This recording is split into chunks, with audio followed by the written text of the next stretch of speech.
Iriago ye, Ozavegbe, Akemene Uyogo, Osagiemwangbon, the DNP.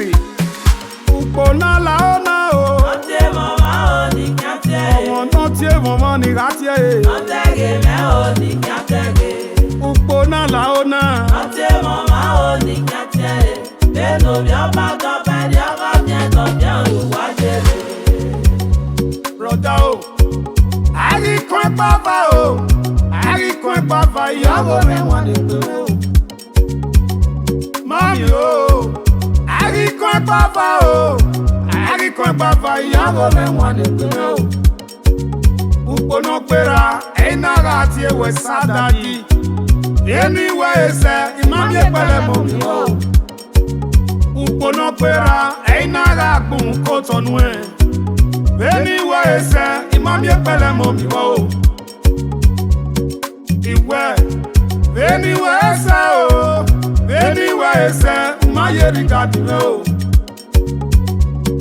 Eunaga ya o yo kwene seleke ya geme. Ọmọ igu tawi yo bonegbe o. Tawi yo bonegbe o. Tawi yo bonegbe o. Obono rasame pobono, obono ri pobono pa. Uya me ki o no ganyo, le pati garo. Uya me ki no roko, iku afone. Wejere, ari yunu wo pe a o. Ari yunu wo pe a, atata bwere yo. Ose wera mi ma eva kugbe o. Owi me son weno. Owi me son weno. We mi nu ya pe mo kan o. We mi nu ya pe mo kan. We mi nu ya pe mo kan o. We mi nu ya pe mo kan o. Ayunu o ya o. Upona laona o. NOTIEMWONMWAN ni kiate. NOTIEMWONMWAN ni ratie. Osagiemwangbon ni kiate. Upona laona. NOTIEMWONMWAN ni kiate. Beno biamba tope diaga biento bien uwajere. Baba we mi me o.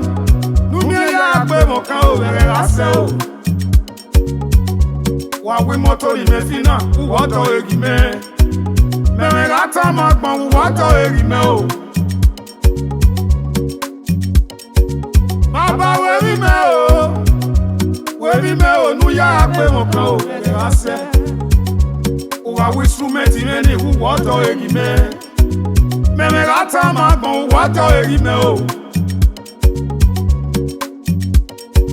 Baba we mi me o.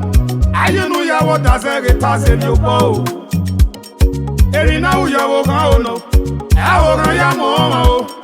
E wo kan ya mo ma o. Aze mi opo o. Iwe be ni me rapona. Lanu wi yo bo me o. Ene mi sunu ne waketo wato le ti o. Iwe ene mi sunu ne o. Ene mi sunu ne. Ene mi yegbe kagbe ne waketo wapigo kugbe. Epe sele diana, eso go dan meka eyi. Ese no baluwe, eyi meke na yi. Any help when you get, make you give me now. Make you give me now, before I die. I say any help when you get, make you give me now. Make you give me now, if I die, I don't go. Upona laona o. NOTIEMWONMWAN ni kiate. NOTIEMWONMWAN ni ratie. Osagiemwangbon ni kiate. Upona laona. NOTIEMWONMWAN ni kiate. Beno biamba tope diaga biento bien uwajere.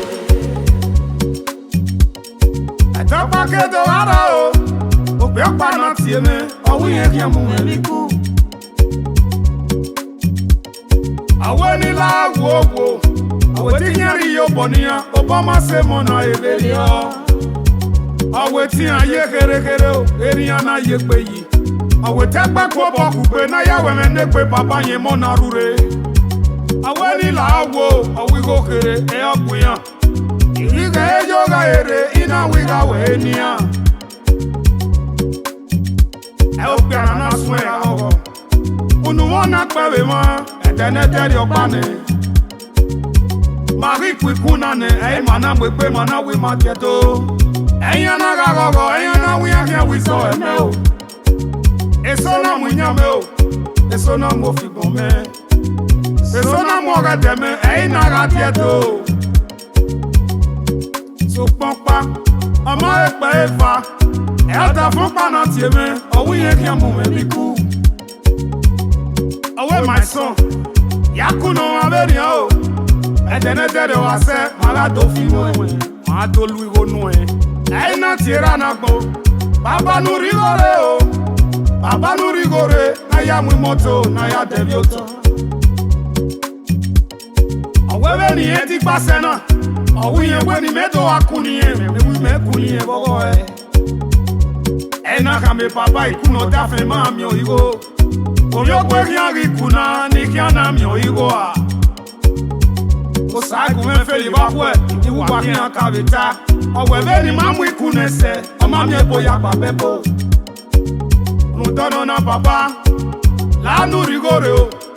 Akeke nu mu wese, obawe sowe o. Baba na kwa wekwe, kifoni yome o. Aweri na kia wodo, awi tekwe mukwe makwe, mane musician. Tekwe muwe na kia, o mu na kia. Baba rigore o. Kuno dafe ma mio igo, yokwe nya ikuna ni kia na mio igo. Irio yagbe ne, opo dafe so ni bunia o. Irio yagbe nupo, ukpona, igi tole pewe. Ukpona la ona o. NOTIEMWONMWAN o ni kiate. NOTIEMWONMWAN ni ratie. Osagiemwangbon o ni kiate. Ukpona la ona. NOTIEMWONMWAN o ni kiate. Benin mi ọba dọ̀bẹ̀ ni ọkọ bien dọ̀bẹ̀ òwúwájẹ.